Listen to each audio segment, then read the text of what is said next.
So what is up, guys? Nick here, helping you to master your technology. Welcome to my OnePlus 8 full review. Now this is the smaller edition, and a quick disclaimer, OnePlus did send this out for review, but they did not pay for this video.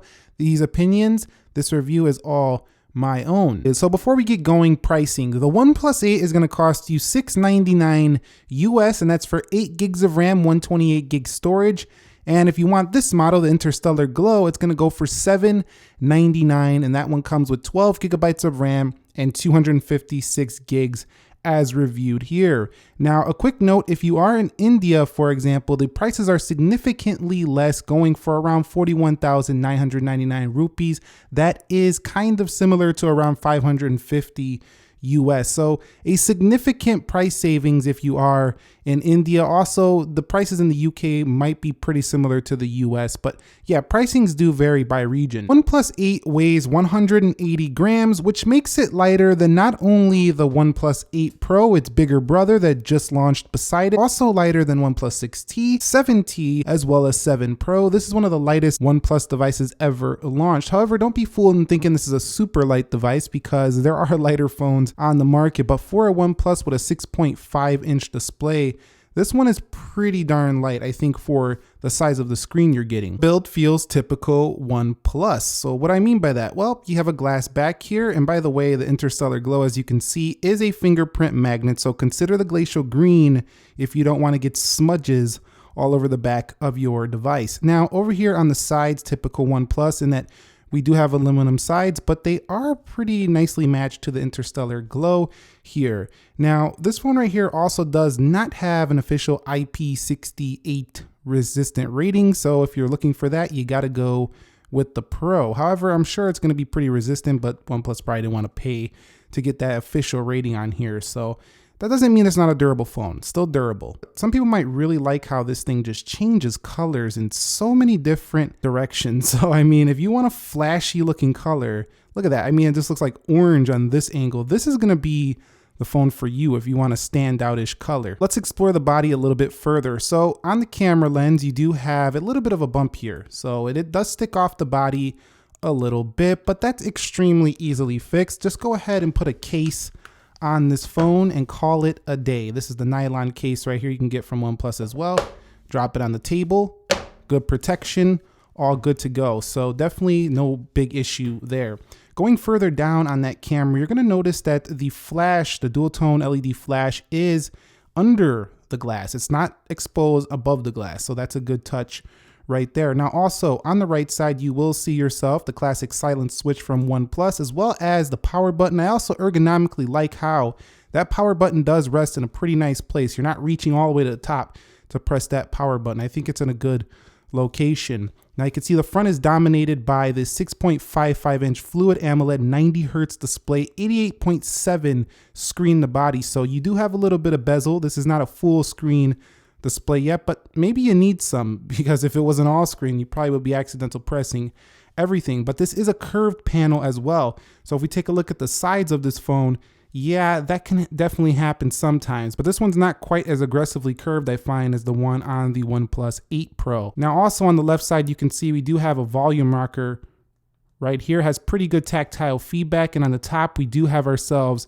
antenna slits up there, and on the bottom we do have ourselves USB-C 3.1. This is a speaker grill right here and antenna lines, and also we do have ourselves our SIM card tray right there. Now the earpiece is integrated within up here, as well as the speaker. Overall, I would say that the body is definitely a clean look. It's a nice looking phone. There's not much more else to say about it. You got OnePlus branding right there and OnePlus branding right there. It's really just going to come down, do you want this shiny, flashy Interstellar Glow, or do you want the matte color option that doesn't attract fingerprints? It's like flashy color, not as flashy, but no fingerprints. Really comes down to your choice. So let's discuss the display. First thing I want to mention, does the hole bother me? Not really. It doesn't really get in the way of any of your content. I think you'll forget about it after a couple of days. Talking more about the display, Fluid AMOLED at 90 Hertz. If we go into display settings here, head over to advanced refresh rates, you can see you can switch it between 90 Hertz and 60. Now, what does 90 Hertz do? Well, it basically makes your scrolling extremely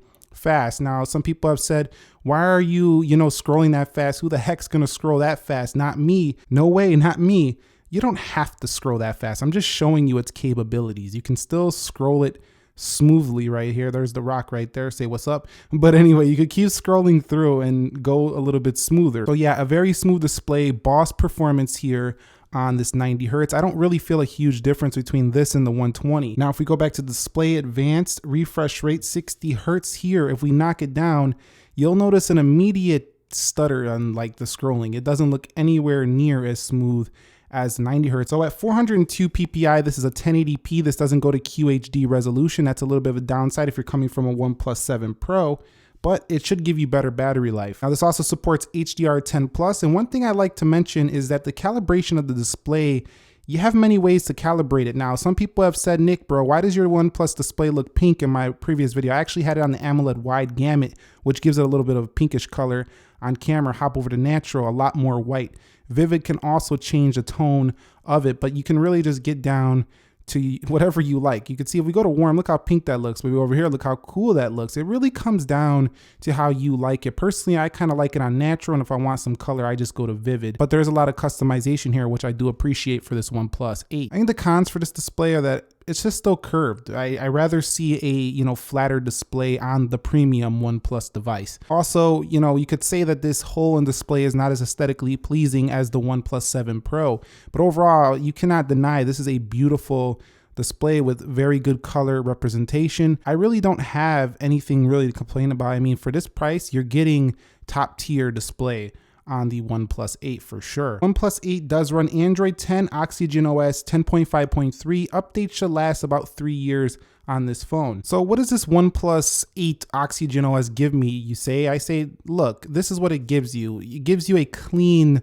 pixel-like experience with some customizations from OnePlus. So you can see, looks pretty similar to a Pixel up here, but you do have Zen mode over here, which allows you to, put that phone down for a while. Also, you got things like the reading mode cleverly hinted up there if you want to do some reading. Also, if you go into settings, you can see there's some nice customizations here, but they're very clean and minimally laid out. There's nothing really confusing about this whole, software. It's simple to use. If we go over here to hit home screen, you can see down here, home screen layout icon packs. We can change between the Hydrogen OS icons, which I tend to like more than the circular icons. It gives it a different look.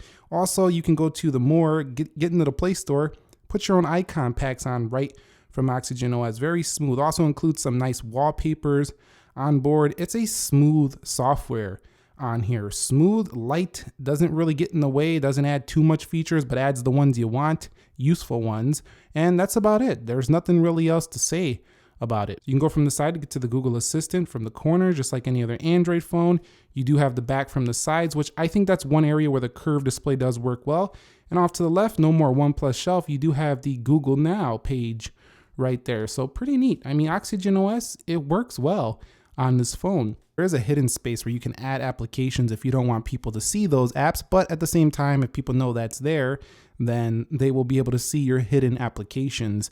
Are there any cons to this software? Well, yeah, there's a couple. There's no one-handed mode in here, which to me doesn't make sense. It's neither is there one on the OnePlus 8 Pro either. I would like to see that. Also, if we go to customizations, I have to go to tone to turn on dark mode. Now, I like that I have a dark mode, but I want to schedule dark mode where I don't have to think about it. It will change when the nighttime comes. I like to see that. And that brings me on to the performance. You've seen in the speed tests, this thing just absolutely flies through all the applications you can throw at it. And yes, it'll fly in gaming as well.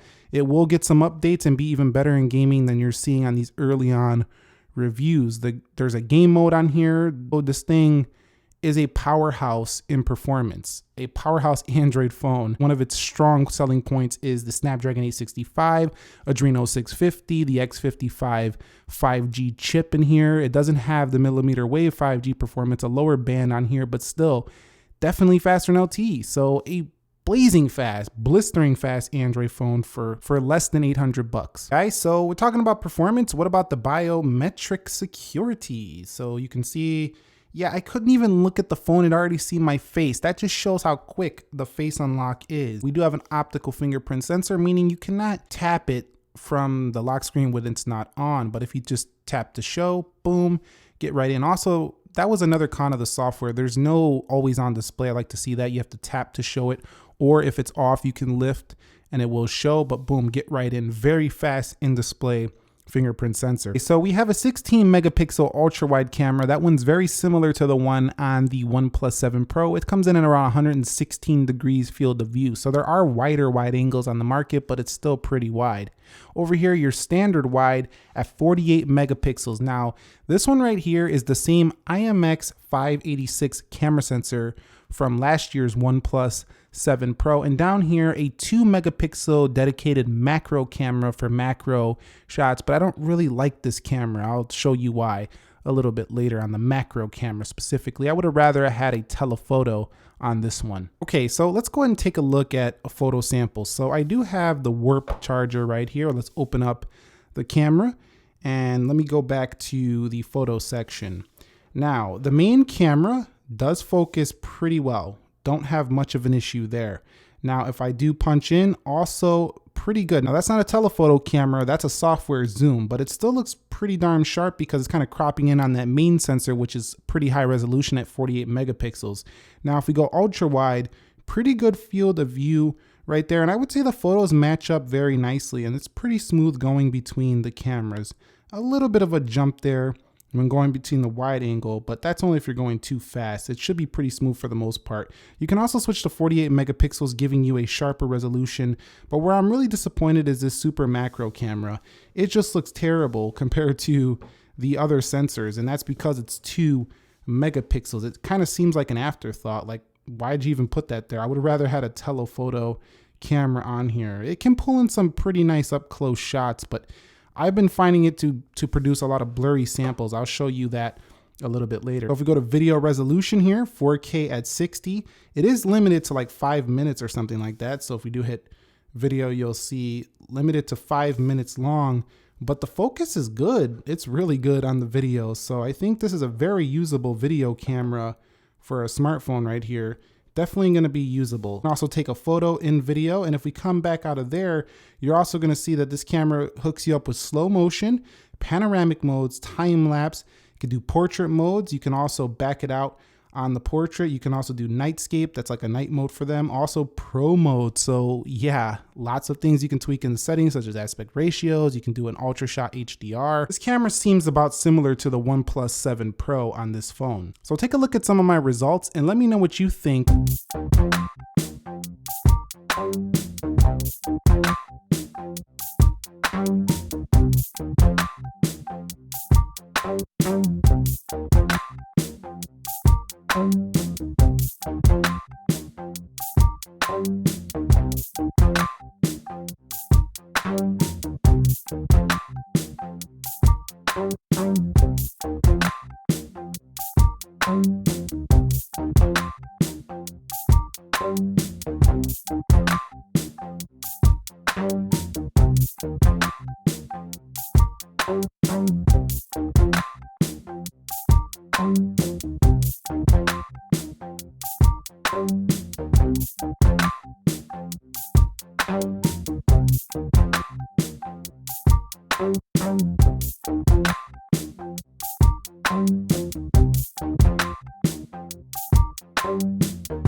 Let's take a look at the front-facing camera. Now, I'm a little bit let down by this camera, not because of the quality. It's pretty sharp, but I don't like the video on the front. It's only 1080 and it crops in pretty close. I want to see a little bit wider of an angle on the video, and I want to see 4K on the front, especially at this price point. Other things on this phone, your storage is not expandable on this device. So if you're going to get a 128 gig, you're going to have to be happy with that.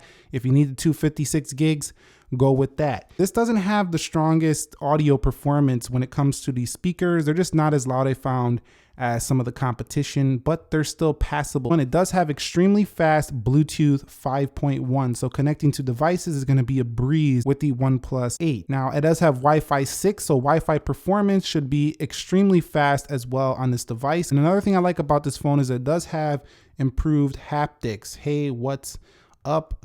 Wait, what's up? This is the new OnePlus 8. I just cannot type today to save my life, but there it is. OnePlus 8, definitely improved haptics here on this phone. Your phone call quality on this phone is actually pretty stellar. I haven't had any drop calls. People sound very clear.